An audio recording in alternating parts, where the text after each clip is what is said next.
You're listening to Midlife SideQuest, the over-the-hill gaming podcast. Here's your host, John Wall.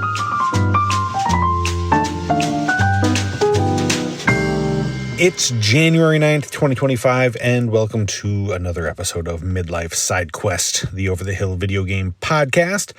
My name is John Wall, and every week I bring you my video game impressions, the latest industry news, and tales of a Gen X geek delivered to you in 15 minutes, or your next podcast is free.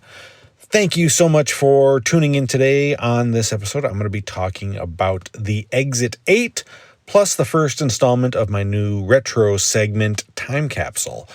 But first, let's check out some of the week's gaming news.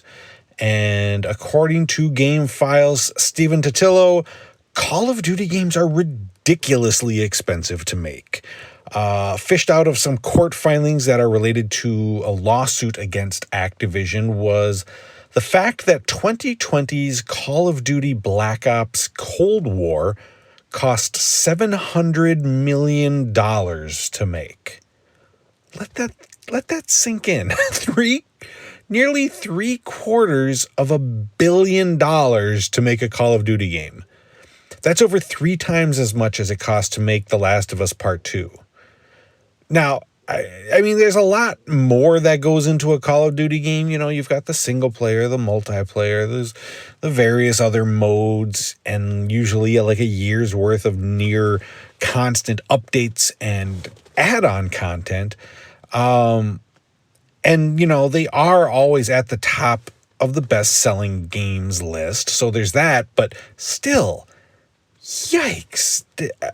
There's been a lot of talk recently about the increasing cost of AAA game development and, you know, especially with all the recent layoffs. I think it's a complicated problem, and there's a lot that goes into it. I'm sure a lot of the money that they pour into this stream of updates constantly is to try and keep up with Fortnite, which just prints money and is able to release content at a ridiculous pace. But is that sustainable? And now that Call of Duty is an Xbox title and launches day one on Game Pass, is the increase in subscriber numbers and the money that they spend enough to offset the loss of those retail sales on the Xbox? I don't know. Now that Bill Gates cuts the checks, we'll see if things continue as they have, or if they're going to try to find a business model that fits in with the Xbox playbook just a little bit better. All I know is that there are entire countries that are worth less than what they spent on that game, and that's kind of bonkers.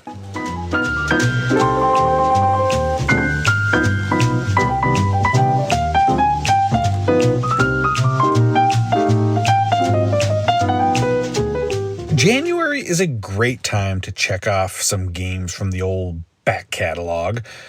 Games that have been sitting on your hard drive for a while, or just ones that, you know, have caught your eyes in the past and you haven't gotten around to. This week I checked out a title that I'd heard the name before, but didn't really know anything about it. And that's the Exit 8. This game is interesting. It's very short. So in order to discuss it much at all, I kind of need to talk about the specifics. So I want to say, if you have any interest in checking this game out, and you want to go in with zero knowledge, which I think is the best way to do it, just go spend the $4 and play it now, and then come back and listen to this episode. If you've already played it, or you don't really plan on it, you can listen on. The concept is very simple. You're down in the tunnels of the Japanese metro system, and you are trapped in a sort of loop. You go down a long hallway, make a couple of turns, and then you're somehow back at the beginning. The same signs on the wall, the same advertisements, the same man that you pass walking in the opposite direction each time. After repeating this several times, you're given your only instructions. In order to break the loop and find the exit, you need to look for anomalies in the hallway.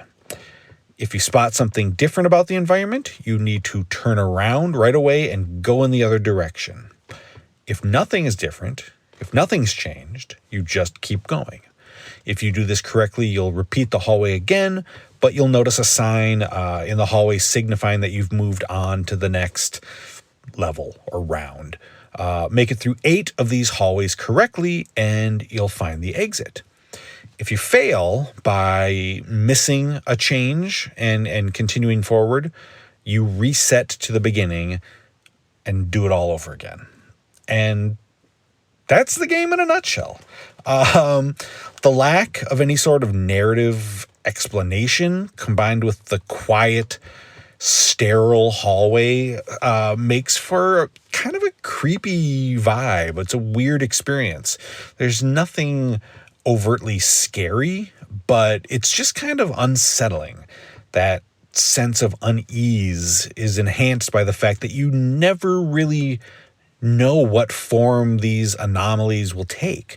Some of them are subtle, like the fluorescent lights on the ceiling being slightly misaligned, or the handle on one of the maintenance doors that line the hall being in the wrong place. Just something minor.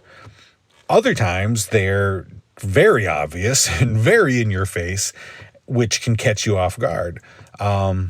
Like how every time you turn the corner, the same man is always slowly walking towards you with his briefcase in one hand and his cell phone in the other.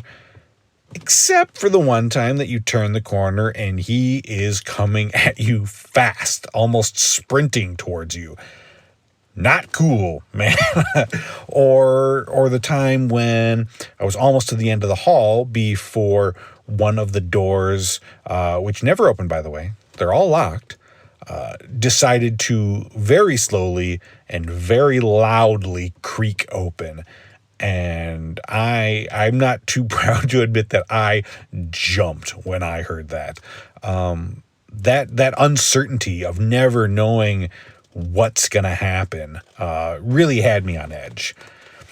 The Exit 8 it's a cool project. It's neat. It's a neat idea that creates a creepy vibe and really doesn't take up, too much of your time. It's going to be a single evening. I finished my playthrough in about 15 minutes. You can go back in and try to find all the different anomalies in the game. This is, it's extremely short for a game, but at $4, it's really hard to be upset about that. If you like weird, experimental type indie games, I think this one's easy to recommend.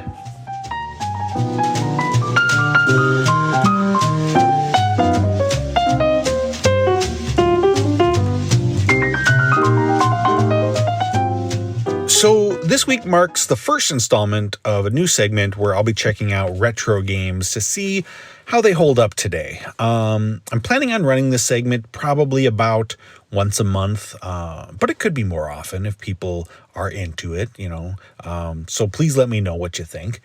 And this week's time capsule, we find Jumping Flash.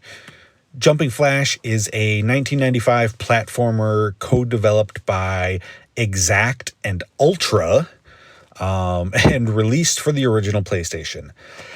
This was one of the very first games I remember playing for the PlayStation, and I never even had the full game. Back then, if you were like me and you had a game console, but not a lot of money, you played the heck out of the demo discs that came with a lot of the magazines back then. And I've got great memories of that demo. It was one of my earliest experiences with a full 3D world, and it was bright and colorful, and I played the heck out of it. So this game is available now on the PlayStation 5, either as part of their PlayStation Plus premium tier, which is $20 a month, or you can get it for $10 all on its own. And I gotta say, for a 30-year-old 3D platformer, it actually holds up pretty darn well. You play as Robbit, a robotic bunny who needs to hop around these very vertically designed worlds, collecting carrots, which they call jet pods, and making it to the exit within the time limit. As you search for the carrots, you'll take on enemies by shooting them or hopping on top of them, or you use special weapons that you find around the environment, like rockets or acorn grenades. What makes the game unique to me is the way that you traverse the world. The game is played in first-person perspective, and you have the ability to do a triple jump to make your way around and find all the items, which are usually pretty high up on the platforms. What's interesting is that you're facing forward when you're walking around or when you jump, but once you hit that double jump while you're in the midair, your perspective will switch to a top-down view, which allows you to watch your shadow and aim your landing on the platforms as you hop about. It's pretty neat, and it works well. The only downside is that you don't have the option to freely look around all over the world. So if you're high up on a ledge, you can't just use the analog stick to peer down over the side to look for your next objective. You need to do that double jump again and try to see what you're looking for as the camera, switches perspectives and pans down. It's slightly annoying, but doesn't kill the fun. You got to remember that when the PS1 came out, there were no analog sticks. It was just the D-pad. So the game's pretty short, but I'm fine with that. There are 6 worlds with 3 levels each, and one of those levels being a boss fight, which, they're pretty good. They're simple, but they're fun. There's good fun to be had here for like a weekend of retro gaming. I'd say if you have that premium account, it's definitely worth a play. And if you're curious about the early PlayStation days, $10 is a pretty reasonable price for what you get. Thank you so much for listening to Midlife SideQuest. I appreciate you making time in your day to hang out with me. You can catch new episodes of the show Thursday mornings wherever you listen to podcasts, including Spotify, Apple Podcasts, and YouTube. And don't forget to subscribe and leave a review while you're there. Also, if you have a question or comment, you can leave me a voicemail at speakpipe.com/sidequest. And you can find me on Blue Sky, which seems to be the last social media platform that doesn't encourage hate speech and isn't run by fascists. So find me there. And until next time, be well and happy gaming.